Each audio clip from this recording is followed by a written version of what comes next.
Bonsoir Jean-Marc Janaillac. Bonsoir. L'an dernier, Transdev a fait voyager 3,5 milliards de passagers sur 5 continents, avec des bus, des cars, des tramways, des trains notamment. Hier à Bruxelles, on le sait, les terroristes ont frappé dans un aéroport et dans le métro. Que pouvez-vous faire, vous, dans les transports publics, pour empêcher ces attentats ? Alors, effectivement, la sécurité est une de nos préoccupations constantes. En France, contrairement à la SNCF et à la RATP, nous n'avons pas de corps de sécurité assermentés. Nous travaillons avec les forces de police nationale, de police municipale ou de gendarmerie selon les zones. Nous avons récemment nommé un directeur de la sûreté issu de la police nationale pour coordonner nos actions avec celles des polices et mettre en place des actions de prévention et des actions de vigilance. Mais nous avons plus de 20 000 véhicules qui fonctionnent et qui circulent en milieu ouvert. Ce sont des bus, des cars et des tramways. Et il est clair que nous devons pratiquer une politique de sûreté basée sur la vigilance. Et puis, ça veut dire demander à chacun d'ouvrir l'œil, c'est aussi simple que ça. Absolument.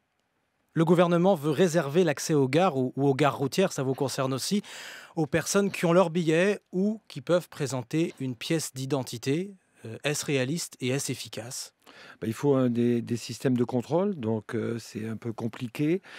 Pour les gares, nous n'exploitons pas de liaison ferroviaire importante en France, mais je pense aux gares de banlieue, ça posera des problèmes.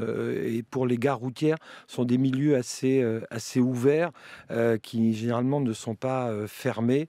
Donc il faut regarder, il faut étudier toutes les mesures de sécurité. Je crois qu'il ne faut pas de mesures générales, mais il faut des mesures particulières en fonction des lieux, en fonction des conditions, en fonction de l'environnement. Vous êtes sceptique, Jean-Marc Janaillac ? Sceptique, non. Je dis simplement qu'une règle générale ne me paraît pas applicable et qu'il faut regarder les cas particuliers et trouver les bonnes solutions adéquates à chaque fois.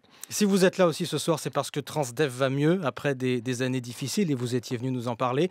Vous publiez cette fois des résultats en nette hausse. Vos bénéfices sont multipliés par 3 à 82 millions d'euros. Est-ce qu'on peut dire ce soir clairement que Transdev est sauvé ?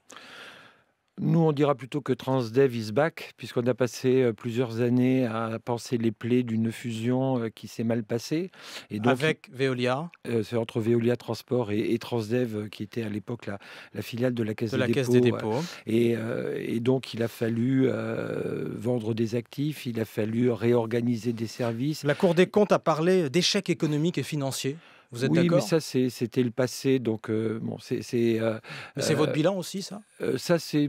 la fusion s'est faite dans des conditions compliquées. Donc, moi, je suis arrivé après pour essayer de redresser la situation. Après 3 ans, on a maintenant une base stable qui nous permet de regarder vers l'avenir et de développer les nouvelles formes de mobilité qu'on nous demande aux États-Unis, en Australie, en Allemagne, en Suède, en France, où on est installé. Donc, on est reparti.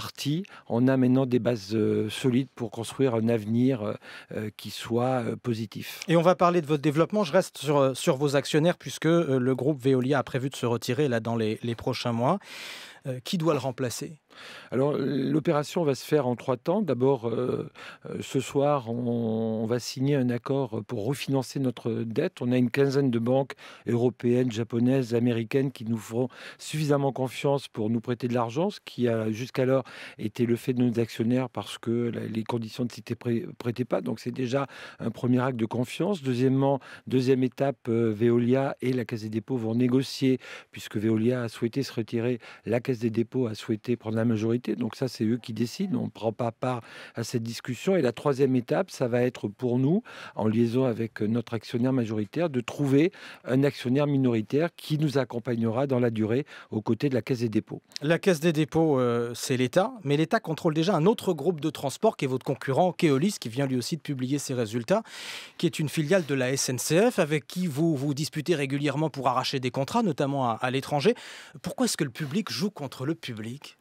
Bah, je pense que la compétition, lorsqu'elle est loyale et lorsqu'elle est, je veux dire, se passe dans des conditions normales, C'est le cas? c'est le cas dans la majorité des cas. Il y a Donc le eu public joue bien contre le public, hein? il y a eu Mmh. des cas où ça n'était pas tout à fait, mais je pense que ça apporte, à la France puisque, nous sommes, 3 opérateurs français, présents à l'international. Les Anglais sont 5, et donc ça nous permet d'avoir, des positions, dans le monde que peut-être nous n'aurions pas, autrement. Donc je pense que là-dessus, si, je répète, les conditions, sont loyales et sont normales, je n'y vois pas d'inconvénient. Votre développement passe en particulier par les transports en car. Et en France notamment, on connaissait Eurolines pour les voyages internationaux. Depuis quelques mois, il y a aussi EasyLines pour les voyages en France. Vous avez profité de la loi Macron pour ouvrir des lignes. Quelles sont les lignes les plus utilisées aujourd'hui? Alors clairement, on a un réseau qui se distingue de nos concurrents par le fait qu'il y a énormément de maillage et qu'on a beaucoup de lignes transversales. Ceci étant, ce sont les lignes au départ de Paris qui sont les plus utilisées, soit vers le sud-ouest, soit vers le sud-est, soit vers le nord de la France. Et les lignes transversales commencent à démarrer, mais c'est clair que comme il n'y a pas d'historique, il n'y a pas d'antécédent, puisque généralement il n'y a pas de ligne de chemin de fer, il faut plus de temps pour créer la demande et ça mettra quelques mois supplémentaires. Donc il faudra voir le bilan de l'attractivité de ces lignes transversales qui vont de Rennes à Strasbourg ou qui vont de Lyon à Bordeaux. Il faudra plusieurs mois pour voir si elles ont trouvé leur public. Vous allez en fermer certaines, est-ce que vous pouvez déjà le dire? Non, Parce qu'il y a non. des taux de remplissage sur certaines qui sont très faibles, hein, d'après l'autorité qui gère le secteur. En moyenne, pour l'instant, alors c'est peut-être en train d'augmenter, mais c'est 30%, c'est une moyenne, hein. Oui, c'est une moyenne et ça se combine entre des lignes où on est à 60 et plus ou 110 et des lignes qui effectivement sont plus faibles. Mais par ailleurs, des lignes ont été ouvertes au mois de novembre. Par conséquent, et le bilan a eu lieu 3 mois après. Il faut de la promotion, il faut que les gens le sachent, fassent du bouche à oreille. Donc pour l'instant, on n'envisage pas de fermer des lignes, on envisage plutôt d'en ouvrir Quel est votre d'ici objectif là-dessus pour d'ici vous, l'été. Transdev? On ne s'est pas donné, c'est un marché nouveau, on ne s'est pas donné, d'objectifs, chiffrés. C'est simplement de, continuer à proposer des lignes et à augmenter notre activité en espérant trouver l'équilibre économique, ce qui n'est pas Eh, encore le cas. eh non, puisque comme vos concurrents, vous proposez souvent des prix cassés pour essayer d'attirer les clients et d'emporter le marché. Ça va durer comme ça longtemps, avec des billets, j'ai vu en moyenne 12 € sur les trajets tout de même assez longs. Oui, ça pourra pas durer très longtemps. C'est clair que c'est une période où on crée un marché, mais il faudra que le marché trouve ou pas son équilibre pour continuer. Merci beaucoup Jean-Marc Janaillac, le PDG de Transdev. Résultat en hausse pour l'opérateur de transport public. Merci.